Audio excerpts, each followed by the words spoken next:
Welcome back to Burn the Ship. Oh, wait, hold on. I think it is, here we go. Cool. Welcome back to Burn the Ship. Thanks for being here, my friend. I know it's logistically impossible to be highly calculated these days. We share that. So thank you for coming. Appreciate you allocating the time. This is Burn the Ship. Our goal of Burn the Ship is to connect entrepreneurs with professionals that can help you go all in on your business. Our goal is to make it as valuable as possible for the listeners to be here. Hopefully they can take some of the skills that you have within their business, so we can bottle it up and we can teach it to some of those people. And they're always very, very receptive and very appreciative. So thank you for being here again. Why don't you go ahead and introduce yourself and your business? Hi, Bailey. Thank you for having me. My name is Mary Tolbert, and I am the owner of Solid Path, LLC. We are an environmental construction inspection company. So what we do in a nutshell is any construction project that disturbs over an acre of land is required by the EPD to have environmental inspections. So that silt fence that you see on the side of the road on all the construction projects, or any of the big rock check dams. So we'll go out on the projects and inspect those BMP items, is what they're called. Inspect those, take water samples, and report that to the Environmental Protection Department. And so we are hired directly for the contractor. We are a service provider to the contractor. Yeah, because that is a hoop that they have to jump through to be able to do their job and get paid, right? Exactly. So it's not on the actual builders or contractors or whatever that is responsibility to make sure that they have that inspection so that they can move forward with their work. Am I understanding that correctly? That's right. And we are a service in that they could do what we're doing, but they have so much on their plate. They're focused on production.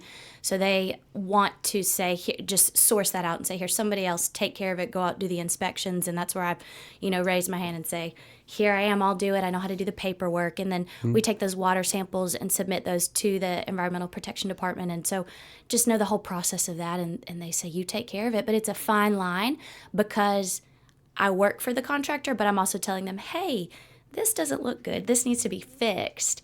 So I just have to just walk a fine line and be very delicate on how I present things. Sure, absolutely. Can you tell me the 2-minute version of what actually goes into one of those inspections?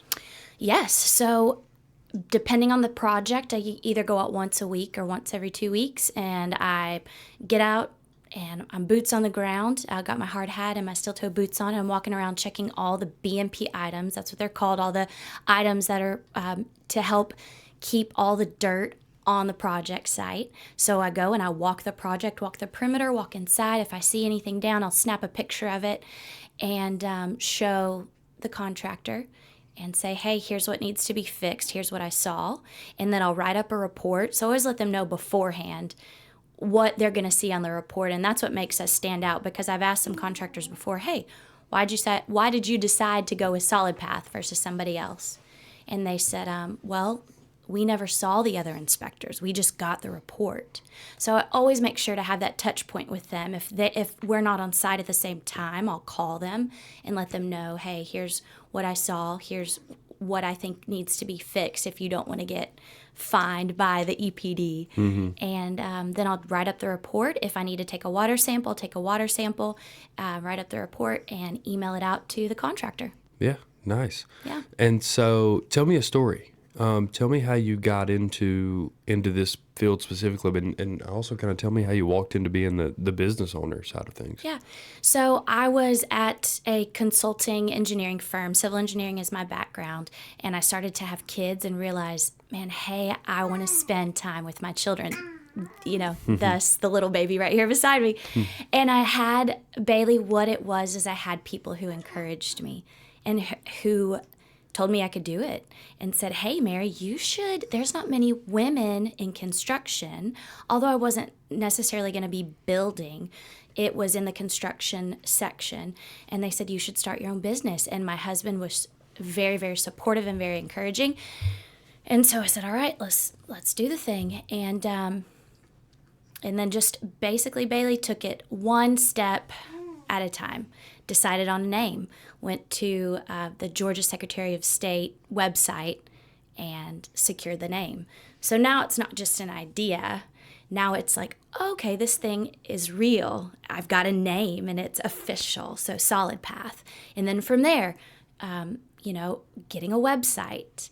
And then from there, okay, now how do I get jobs? So a lot of cold calling to contractors. And what helped me was that I am a woman in the industry. Therefore, I went through the process of getting certified DBE with the Georgia Department of Transportation, and that stands for Disadvantaged Business Enterprise. And with that, there's money that's allotted to DBE contractors and service providers on GDOT projects. And so it doesn't give you a shoe-in, but it opens the door. And so that was a big help for me to get started. But a lot of cold calling in the beginning, and a lot of just one job turned to 2 jobs, turned to 3 jobs. And now I'm able to, my company is able to provide me a full-time income. I've got another full-time employee and then 2 part-time employees. Nice. Mm-hmm. Yeah, it's come a long way. How long was that journey? Process. So I started, I got the name secured in 2016. So... Yeah, so... It's been a while. It's been a slow 7 journey. years. Mm-hmm. And that's cool. Mm-hmm. And so last year was the first year that I hired a full-time employee. Oh, nice. Yeah. So things are growing quick now, huh?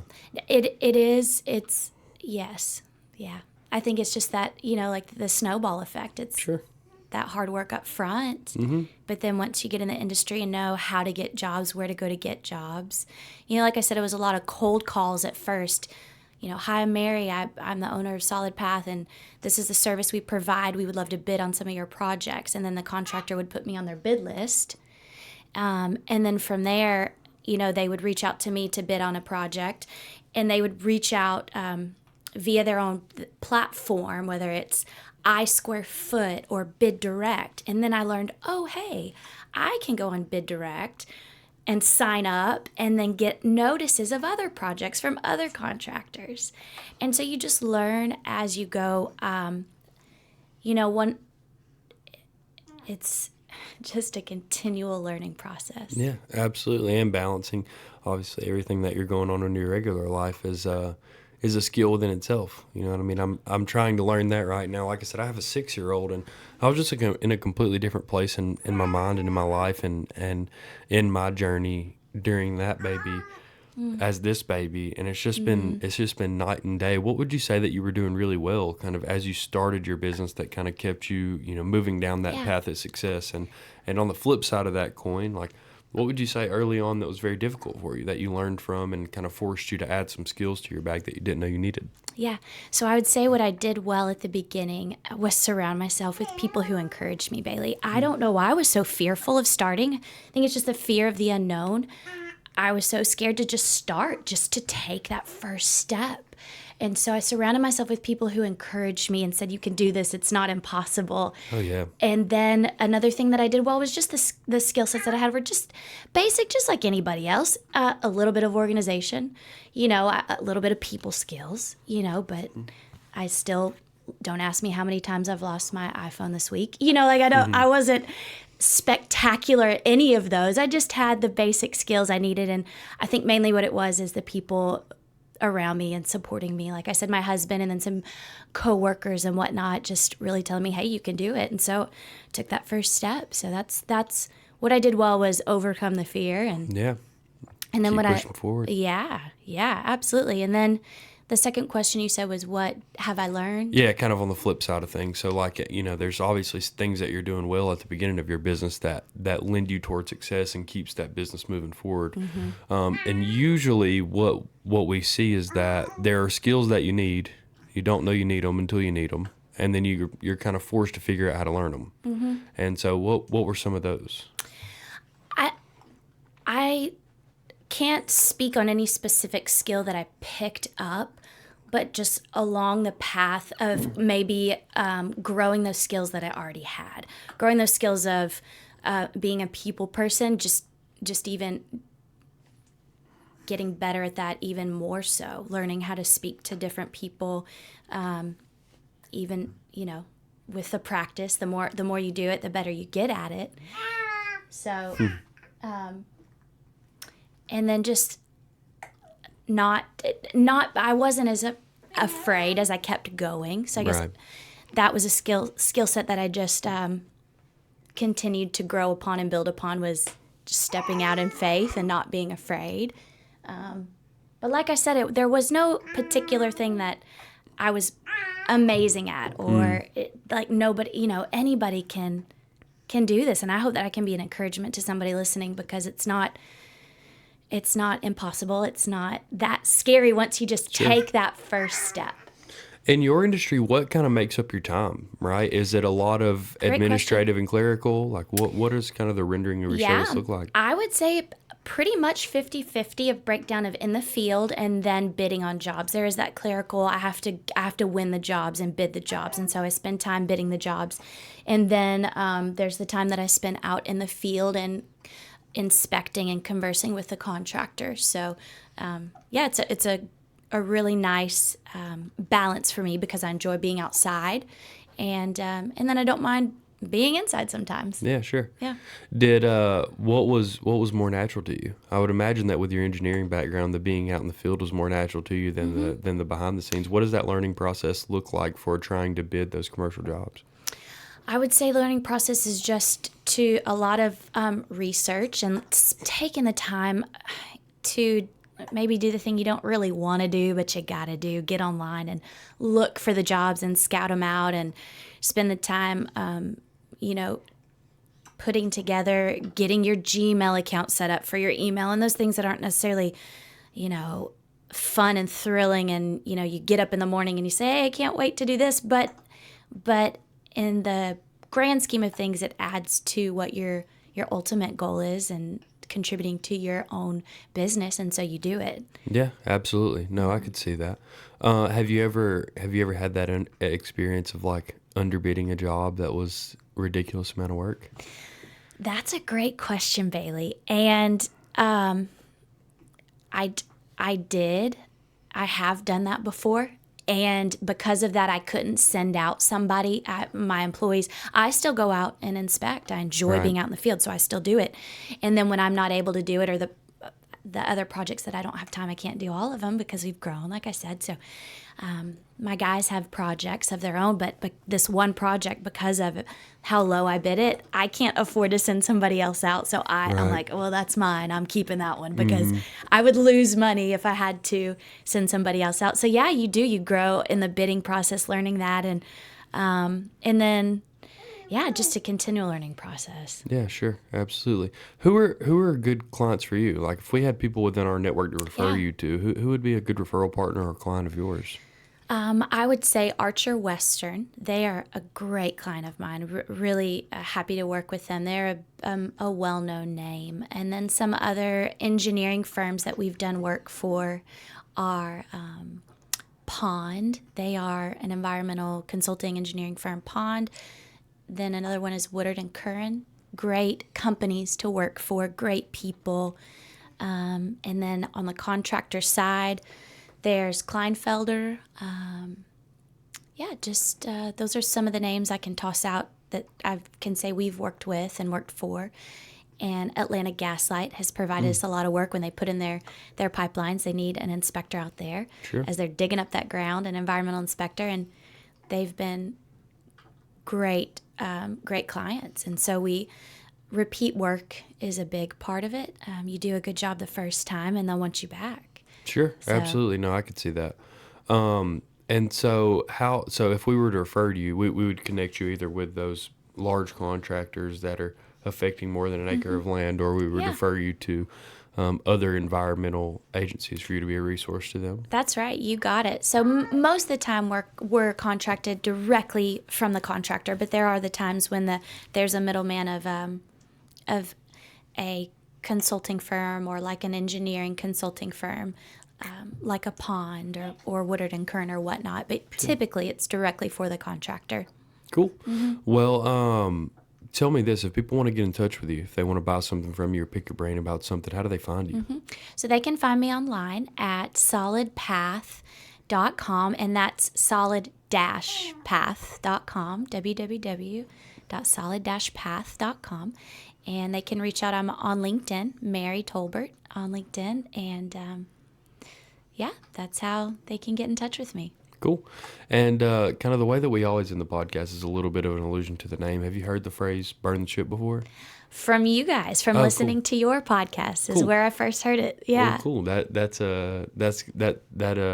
makes me happy.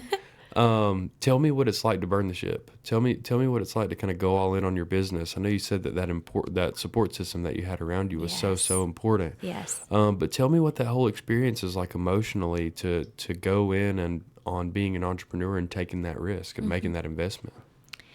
I'd say for me, the experience was watching the ship burn with wide eyes, kind of shaking. Like I said before, I was scared. And I don't know now looking back, I'm like, what was I scared of? But I was so scared, Bailey, to bid on that first big job. I said, I don't even know if I want to bid on this. And my husband said, you're crazy. Are you doing it or are you not doing it? I'm like, well, I'm doing it. So I bid on the job, and lo and behold, I got the job and had to hire a full-time employee. And so it felt kind of exhilarating and scary. But then the more you do it, the more comfortable you feel, Oh, yeah, more comfortable absolutely. you feel with it. Yeah, absolutely. And I think that that's probably the most important question that we ask on the podcast, because you can imagine the people that are listening right now that are experiencing that exact moment that you were experiencing, that shaking, wide-eyed, nervous, scared to lose it all type of feeling.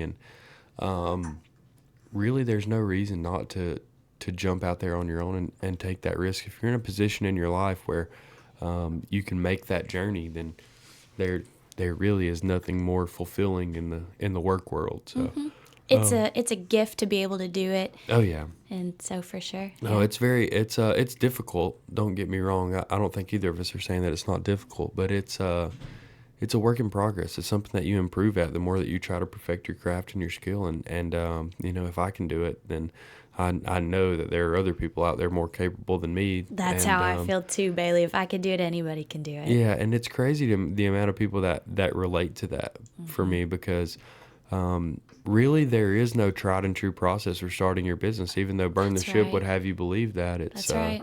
It's just a commitment that you have to make. That's right. And it's really, really cool. That journey's really cool. That's right. I would leave with this, just for that person wanting to start their own business, do their own thing, is just take the next step. Take the next step. What does that next step look like for you? Are you, do you have a website? Do you have your name established? Just take that next step and then see. And then from there, it gets easier and easier. So. Absolutely. Well, thank you, my friend. I appreciate you coming. I really do. Yeah, thank it you means for a lot. having me. I Thank know you for that having me, you're Bailey. juggling all kinds of things in your life, just like me right now. But We all are, aren't we? I appreciate you spending the time here. Yeah. It does mean a lot to me. So thank you. I'll get to set it sometime in the next 4th of July is coming up. So there's some variability, but sometime soon.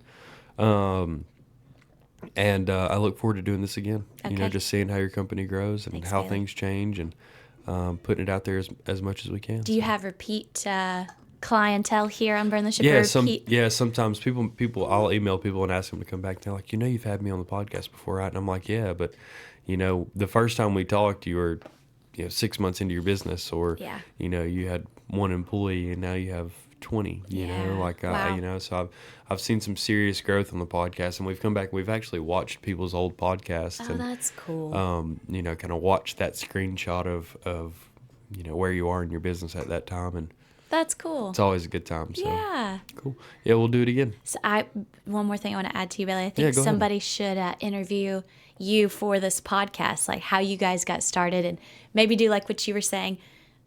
Take a look back on one of your first few episodes, and then now you're hundreds of episodes in. And You're right. That's a good like idea. a little montage to That's burn the actually a really, really to good burn idea. the ship. Yeah, no, that's a good idea. Yeah. Well, I might put that together. So. Well, thank you, my friend. All right, Bailey, This thanks. is Burn the Ship. Until next time.